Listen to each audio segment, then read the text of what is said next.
그래서 우리 학계에서는 단군 신화라고 하는 말은 신채호 선생이 먼저 썼어. 뭐 이런 식으로도 이제 얘기를 하고 그 비판한 적이 있었거든요. 신채호 선생보다 훨씬 이전에 나가미치오라든지 구라키치라든지 이런 사람들이 먼저 이렇게 얘기를 했다라는 거예요. 승도의 망설 이런 식으로 중이 조작했다. 뭐 이런 식으로 얘기를 한 거죠.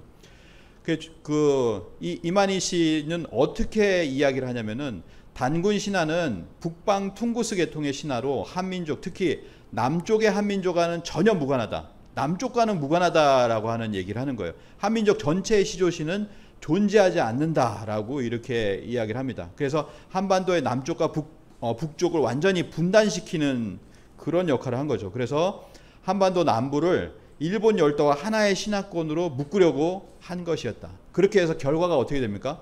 나뉘었죠. 고조선 영토가 이렇게 딱 나뉘었어요. 그래서 밑에는 진국이다. 그리고 위에는 이제 고조선이다. 이렇게 한 건데, 물론 저 때도 보면 고조선이, 이것도 보시면 아시겠지만 1990년대에서 2000년대 초반까지는 뭐가 있었냐면 저 연두색 테두리가 있었죠. 저 동이족 영역이다라고 해서 저게 있었는데, 동이족은 우리 한민족이 아니다라고 하는 주장을 줄기차게 학계에서 함으로써 그게 어떻게 됐습니까? 지금은 다 벗겨졌어요. 사라졌습니다. 저게 사라졌어요. 산둥반도라든지 우리 동이족이 있었던 영역이라든지 남쪽도 같은 쪽이 아니라는 거. 이렇게 보면 이 동이족에 있었던 곳이 사실은 전체가 고조선의 영역이었는데, 그거를 희끄무리하게라도 과거에는 표현을 해줬는데, 동이족 영역이라는 것은 완전히 사라진 것이 지금의 8종의 교과서를 보면 전부 다 이렇게 나옵니다. 캡처를 해가지고 좀 흐린데요.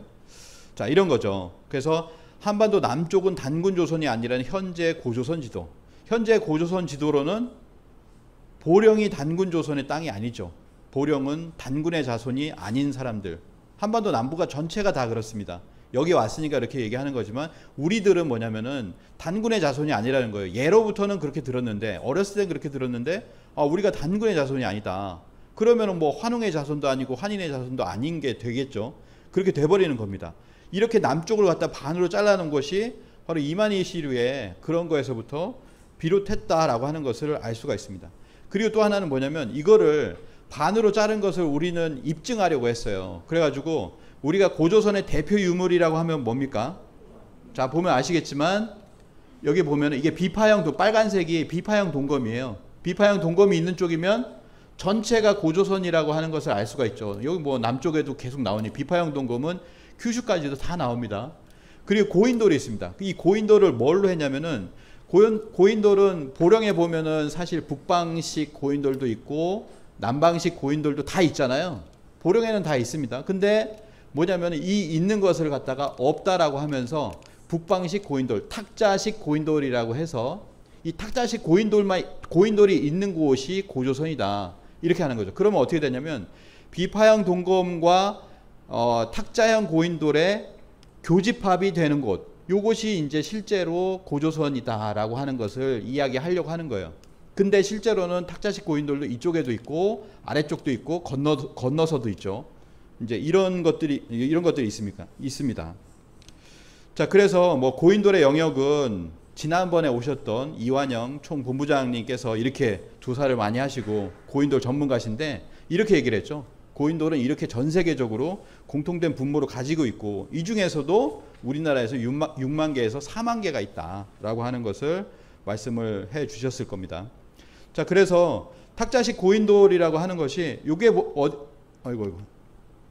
이게 어디 거냐면 큐슈에 있는 거예요. 큐슈의 사가현이라고 합니다. 이 사가현은 가야의 땅이었죠. 근데 그 이전에 단군 조선에 고조선 사람들이 도래한 곳이 아닌가라고 생각이 되는데요. 여기 보면 똑같은 탁자형 고인돌이 여기 있습니다. 여기요. 여기 사가현이라고 하는 여기 있죠. 여기 있습니다. 그래서 이 부분에 있는 고조선 사람들이 내려갔을 것이다라고 하는 거죠. 고인돌의 주인공이 대마도를 거쳐 이끼섬을 지나 일본 열도 큐슈로 이동해 들어와서 발을 내디딘 것이 현 사가현, 복강현이다. 이런 주장도 있습니다. 보령의 고인돌이죠.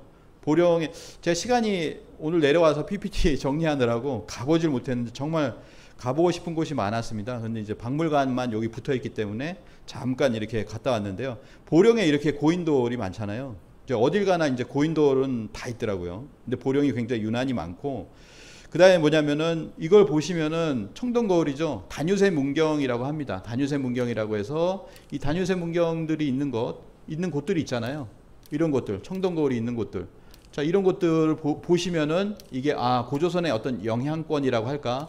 그것이 저 위쪽에만이 아니라는 거죠. 여기 보시면은 남한이 고조선의 어떤 강역이었다라고 하는 것을 알 수가 있습니다. 그래서 윤내영 교수님은 이렇게 표시를 하죠. 이것이 고조선의 강역이다. 이렇게 표시를 했습니다. 그래서 이 안에 바로 고인돌과 그리고 비파형 동검, 원래는 고인돌이 북방형이라고 규정 지으면 안 돼요. 북방남방 합해서 고인돌과 비파형 동검, 그 다음에 또 하나는 뭐냐면 박선희 교수님이 연구했던 청동단추입니다. 청동단추.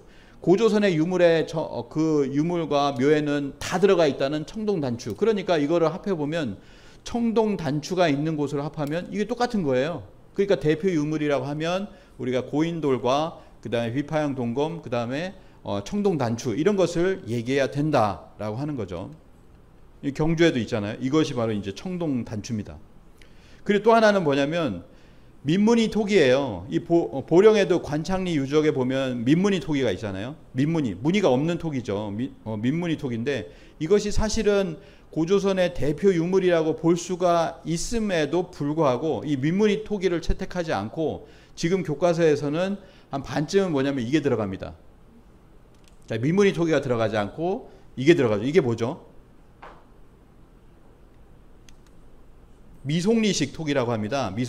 미송리라고 하는 게 이쯤에 이제 미송리가 있거든요. 그래서 미송리식 토기다라고 이렇게 이야기를 합니다. 이 미송리식 토기를 넣음으로써 사실 더 좁아지는 거예요. 좀 전에 보셨던 고인돌과 비파형 동검, 그 다음에 이 미송리식 토기의 교집합이 고조선이다, 이 얘기를 하는 거거든요. 그러니까 겉으로는 뭐냐면 교과서에 이렇게 돼 있죠. 뭐 남한은 뭐 아예 이제 배제되어 있지만은 이렇게 해서 이게 고조선인 것처럼 이렇게 얘기를 해놨지만 미송리식 토기까지의 교집합이라야 고조선이야 라고 하는 것을, 그래서 실제로 보시면 실제 학자들이 얘기하는 고조선의 영역은 이 정도입니다. 근데 교과서에서는 이렇게 얘기하면 항의받을 것 같으니까 이 정도로 해놨죠. 물론 여기에도 뭐 홍산문화라든지 이건 아예 채택도 안 했습니다.